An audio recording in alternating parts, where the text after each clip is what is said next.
Assalamualaikum warahmatullahi wabarakatuh. Kami kelompok 4 yang beranggotakan Niswatun Hasanah, Nur Asiyah, dan Rohmat Nur Alifuddin yang akan mempresentasikan tentang pendekatan dakwah mendekati atau menghakimi. Adapun poin-poin yang akan dibahas yaitu 1. Penegakan hukum Islam. 2. Menghakimi dalam berdakwah. 3. Bahaya mengkafirkan orang muslim. Dan yang terakhir, jembatan rasa agar dakwah tidak mudah dihakimi. Baik, poin yang pertama adalah penegakkan hukum Islam.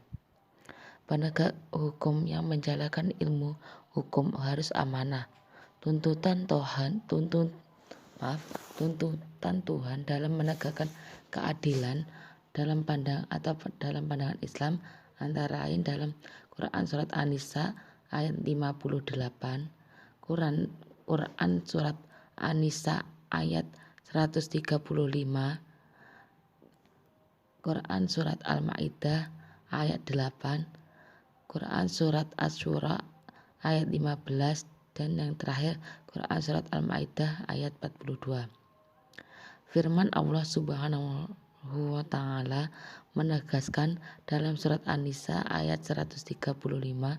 Dari ayat tersebut di atas dapat ditarik kesimpulan 3 hukum.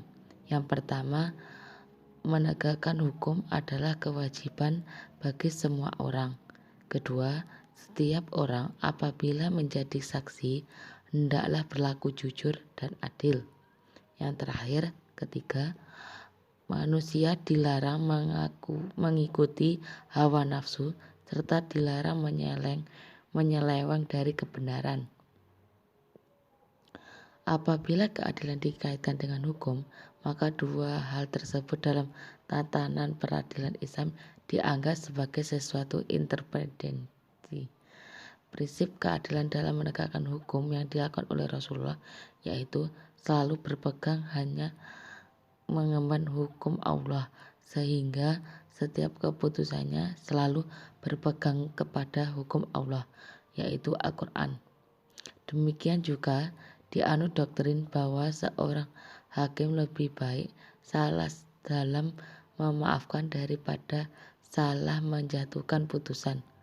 Prinsip ini perlu ditegakkan oleh para hakim dalam rangka membangun supremasi hukum. Baik, selanjutnya akan dijelaskan oleh teman saya. Baiklah, saya di sini akan melanjutkan penyampaian yang telah disampaikan teman saya, yaitu poin B, menghakimi dalam berdakwah. Kegiatan dakwah sudah ada sejak zaman Rasul.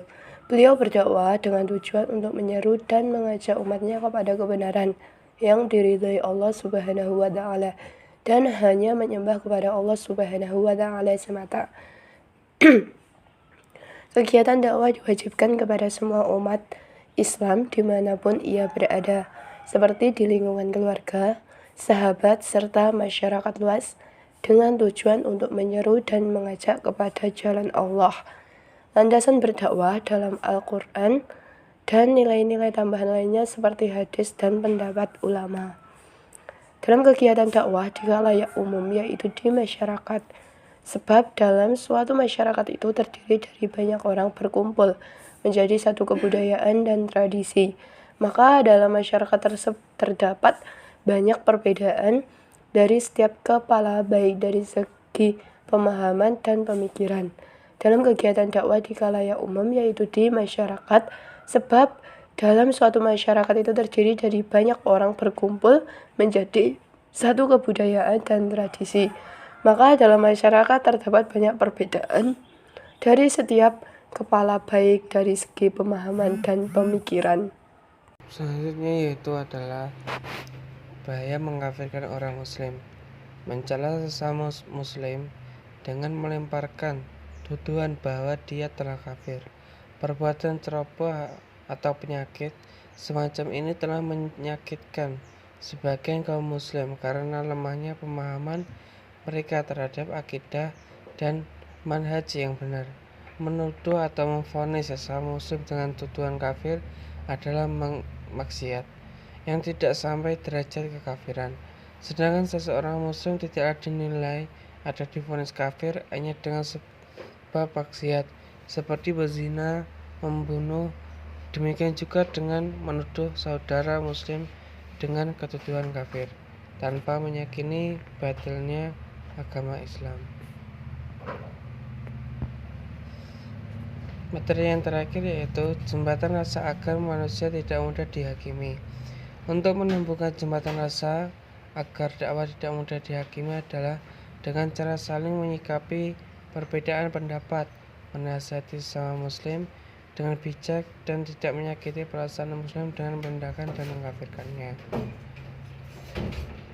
Sekian presentasi dari kelompok kami, kurang lebihnya mohon maaf. Wassalamualaikum warahmatullahi wabarakatuh.